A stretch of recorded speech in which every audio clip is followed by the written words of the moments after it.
নাম কি? মোবারক। পুরা নাম নুরুল ইসলাম মোবারক। বাসা কোথায়? তালতলা। গ্রামের বাড়ি? কুমিল্লা। আচ্ছা, তোমার নামটা কি বললা? স্যার মোবারক। তোমার বাবার নাম দেখি মোবারক? হ্যাঁ, আজম হোসেন মোবারক। দুজনে তোমার মোবারক? না না, দুজন।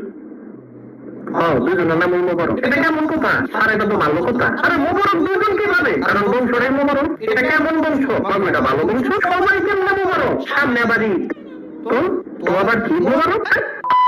এই কোম্পানি সম্পর্কে কি কি জানো? এই কোম্পানিটা ভালো আর খুব ভালো, অন্য কিছু ভালো আর আপনিও ভালো। ভালো ছাড়া কি অন্য কিছু জানো না? যে জানি যে আবার ভালো না।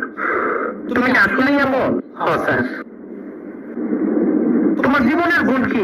আমি তো ফুটবল খেলি না। আরে জীবনের গোল কি কাজ করছি? জীবনও তো খেলি না। আরে এটার জন্য তো খেলার দরকার নাই। তাহলে না খেললে গোল দিয়ে ফিরবো। তুই ডিম পারবি? আচ্ছা, তোমার এই জবটা কেন দিব বলো? কারণ আমি